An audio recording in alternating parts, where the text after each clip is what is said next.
Hello again, mask collectors, Halloween enthusiasts, and monster lovers of all kinds. Welcome once again to the Library of Horror Hotel, where it's time once more for Creepy Cheapies with Dr. Lady. I, of course, am Clovis Ledbetter, and let's get right to it, shall we? Now buckle up and strap in, because today's mask is a big one. It's a big, larger than average monster. This guy right here is the Monitor. And no, I didn't mean to say monster and mispronounced it. It's Monitor. And let me spell that out for you so you can look it up online if you decide to order one to invade your community with, you know. Let me spell that out for you. It's M-O-N, Mon, as in what you see on most calendars between sun and 2, followed by it, I-T, like the Stephen King story about Pennywise the Evil Clown, and followed by O-R, or, as in the phrase trick or treat, which just happens to be the name of the company that released this monstrosity in the year 2020. And I think he was one of the better things to come from the year 2020, which is not saying much, because admittedly there was not much good to be said about the year 2020. And well, there were a lot of good masks. Yeah, I didn't mean there weren't any other good masks in 2020, but overall the year, you know, can't recommend it. 1 out of 5 stars I give 2020. That's how bad. And well, one reason this guy is certainly welcome, look at the size of that brain. Okay, in 2020 there were not a lot of large brains in evidence. Enormous brains were in short supply in 2020. In fact, it kind of seemed sometimes like the smaller the brain, the more prominence it had in 2020. And the louder it was, the noisier it was, the smaller it was.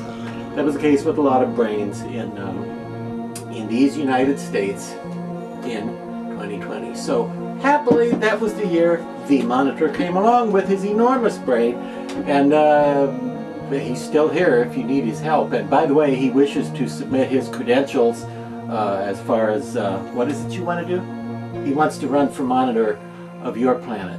Now, what are your credentials? Oh, 175 successful years as Monitor of his planet. What is your planet anyway? Are you from Mars or what?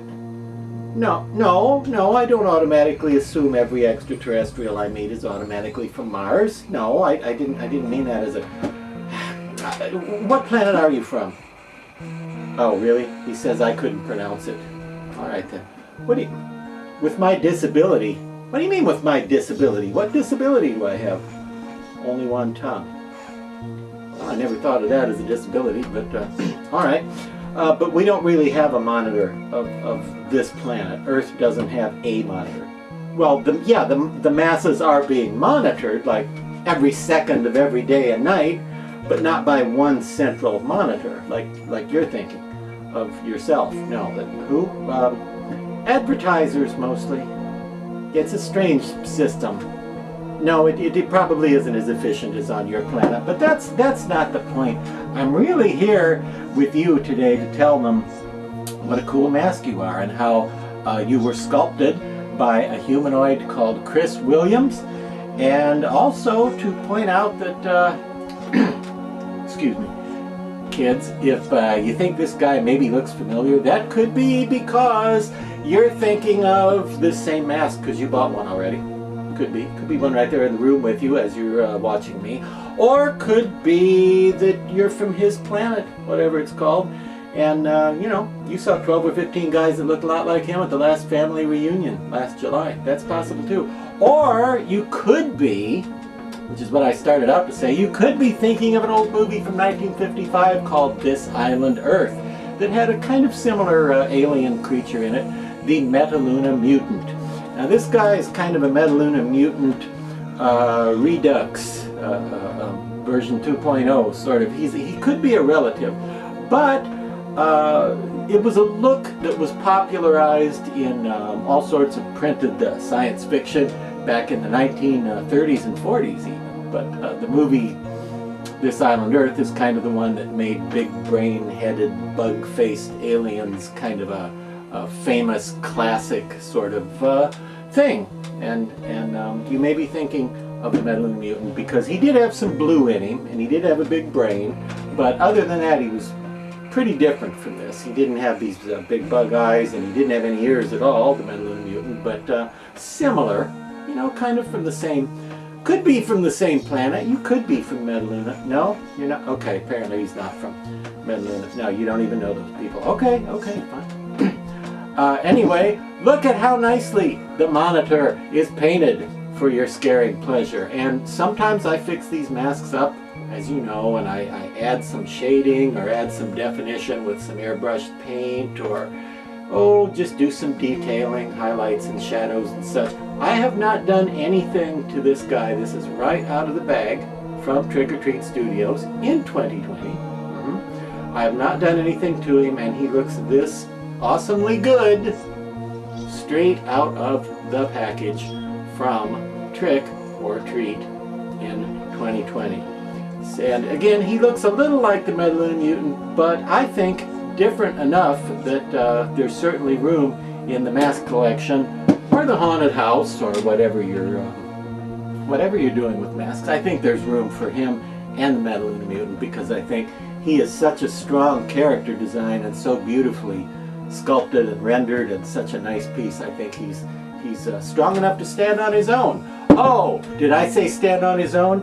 Okay, one more thing I'd like to discuss about the monitor is he's not really strong enough to stand on his own. You should put something inside him for display. Yeah, probably not an aluminum baseball bat or a plumber's helper. No, no. But I will tell you, if you're a collector, you will know what I'm talking about. I will tell you this particular mask has chunks of foam in the head glued into the inside, and it comes that way. It comes with the foam to keep it in the proper shape, because if it didn't, you would put this on your head to wear it, and the face would be clear down here, and it would sag and so forth. So there's a chunk of foam on the top, and there's bits of foam on the sides as well to sort of hold it out, keep him in his proper shape. I wish I could stay in shape in some easy way like you do, Mr. Monitor. Oh, that's very, very nice of you. Thank you. He says I don't have to call him Mr. Oh, we can be on a first name basis? Oh, great. What is your first name? Well, what I would like to tell them about you is the crack in your brain. Yeah. Okay, if you see this design, you will notice there's a bit of a split down the center, like many brains, okay? And because there's a chunk of foam there, I wondered when I first took a look at that, over the course of time, is that going to cause a problem? And the reason I say that is because, as you may know if you're a collector, the worst thing you can do for latex, for rubber, the worst thing that will shorten the shelf life of a nice mask is anything that stresses the latex and keeps it held in a position other than that position in which it was originally sculpted and molded and cast. You with me? No, you're not with me. You're at home, and I'm here at Horror Hotel. I told you. But anyway, I was concerned that over time, maybe that cracked split, that ridge going down there, would eventually, over time, be pressed out of shape because of the weight being on that chunk of foam that's in the top of his head. So I feared that if I put him on something like a stick or a narrow shaft of some type, that all that pressure would be on that small area of foam, and the weight of the mask would all be pulling on that foam, and maybe over time it pulls and it pulls, and maybe it would droop, and maybe he wouldn't last as long as other masks because of that, because he has this divide down the center of his head. And what would happen would be this would actually crack, you know, from the pressure of the weight being pulling down on it. And I didn't want that to happen. The last thing you want is an alien crackhead, right? Crackheads from space, not good things. So you don't want that to happen. So, bear with me. Bear with me. No. Hang in there just a couple of minutes more and let me try to explain to you. I got some splaining to do. What I came up with, and you may not want to come up with this exact same arrangement. That's okay. You don't have to do what I do. But here's what I came up with. We'll use the very expensive white board, or is that, am I zoomed in too much? Maybe I'm back out a little bit. Okay. The very high quality dollar store dry erase board. Oh, pardon me. Much better.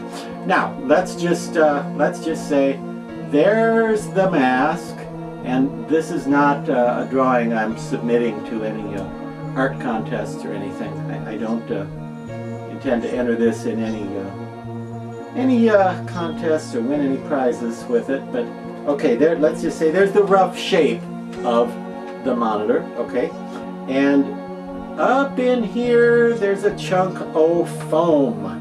See that chunk of foam? That's up in there in the top of his head. And what I wanted to avoid was pressure on that chunk of foam, because it will press up into the brain. And by the way, you know what? Now that I see this, now I think about it, let's make him a happy little monitor. He's just a happy little monitor. Okay. We'll just pretend that didn't happen. We'll fix that in the editing. But there he is. What I have done is taken a piece of cardboard, just a box flap from a typical cardboard carton, and cut out a circle. And I just eyeballed it. I didn't measure or anything, because I'm too much of a slob for that. I just cut out a circle that I thought looked about the right size, and I put that disc of cardboard, and let me try to show you here.